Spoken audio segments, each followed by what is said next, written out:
Man, this book had so much going for it. What on earth happened?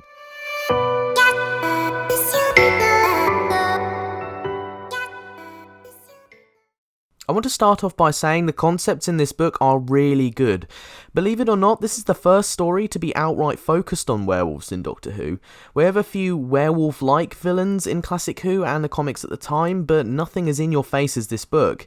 I just feel that overall, this book doesn't really have any charm or character, leaving it to be very difficult to read with only a handful of engaging moments.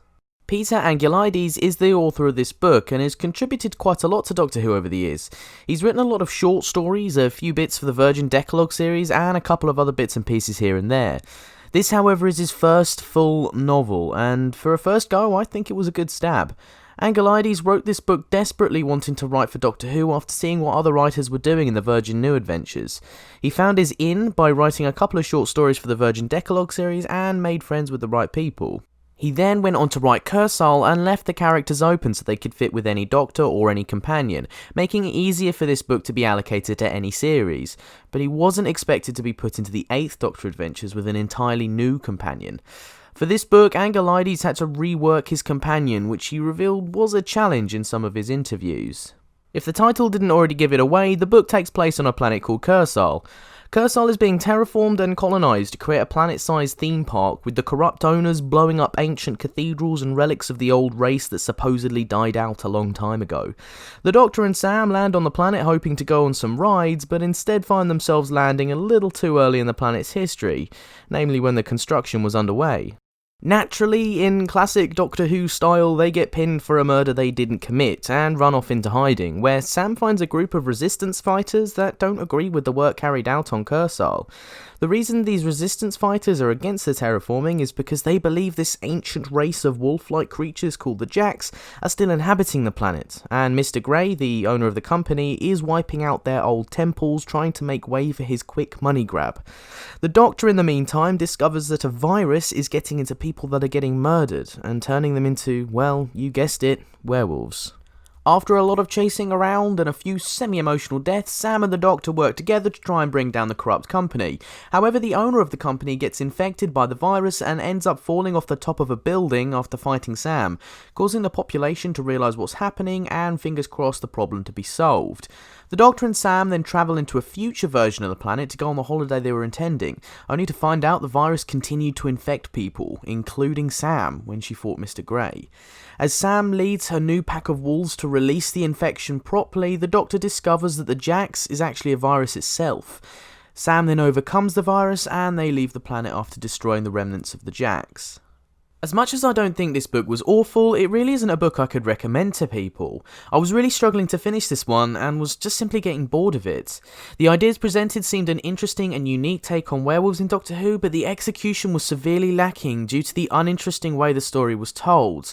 For example, when Sam gets taken over by the virus, I felt like I should have been on the edge of my seat. The writer could have delved into Sam's head and talked about how she's feeling at the time, possibly going as far as an internal battle to take control of her body again. None of this is present, and all we get is a half-wolf Sam giving orders to a bunch of oversized hairy rats with no real character. The idea of this book setting is both fresh and exciting, but we don't get to see the author play around with this idea of futuristic theme parks enough. This book was a real opportunity for the writer to get creative and come up with some interesting and new concepts, but due to the lack of proper world building, it feels uninteresting and dull to read. It wasn't all bad though. Two scenes in particular really stand out for me as being gripping and had me turning the pages. Amy made the communications panel upright again, plunging the speaker jack into the base unit with her shaking fingers. On the third attempt, the jack slid home and the hissing sound of low static filled the caravan. For a moment she panicked and then twisted the control unit until it was returned.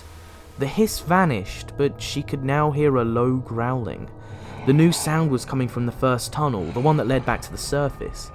Just as she looked up, a low dark shape sprang from the tunnel. Grey was stooped over Sharstone's body and the attack took him by surprise, knocking into the freestanding floodlight. It rocked and then tumbled, a wash of sharp illumination spilling crazily across the room for a moment until the light stand jammed against the lowest part of the ceiling. Grey snarled but was thrown down by the creature, his gun clattering to the floor. Amy froze where she was for a long moment. In the angled light from the flood, she could make out a meter-long creature standing over Gray's supine form. Amy could see that Gray's gun had spun just out of reach. He was staring up with an unaccustomed wild light in his grey eyes, his thin mouth quivering with fear. Amy could see that the creature looked like a huge dog. Its patchy grey-brown pelt seemed to be bristling as the animal stared down at its prey. It looked emaciated, old, but still obviously powerful. For some reason it had paused, staring at Gray's breast pocket, and then its long, gaunt face. Amy screamed.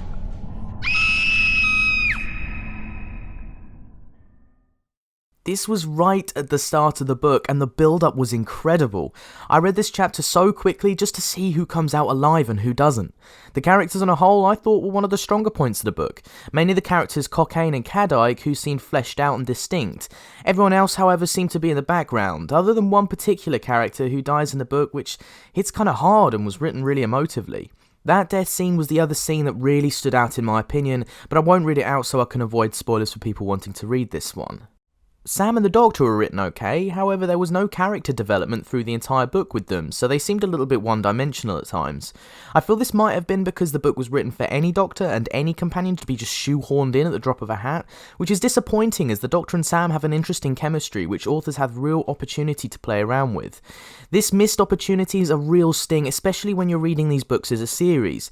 Makes you feel like you could just skip this book and read something better. For example, Engines of War. Yeah, do you know what? That's right. Just go read Engines of War, or City of Death. Damn, you're in for a ride there. Anyway, I digress. Overall, this book was painfully mediocre, with good ideas but a severe lack of execution and passion for the world that the author had built. With some good moments saving the read as a whole, it doesn't claw back the difficulty I had getting through the chapters. See what I did there? Claw back? Anyway, I'm going to give this one a 4 out of 10. Not terrible by any means, but a very flawed and skippable book in the series. Okay, thank you very much for watching this video everyone, I hope you enjoyed it. If you did like this, please check out some of my other content. I review books, Big Finish audios and comics for Doctor Who, so hopefully I can help guide you through some of the extended universe lore. Anyway, thanks again for watching and I hope you have a fantastic day. Thank you very much.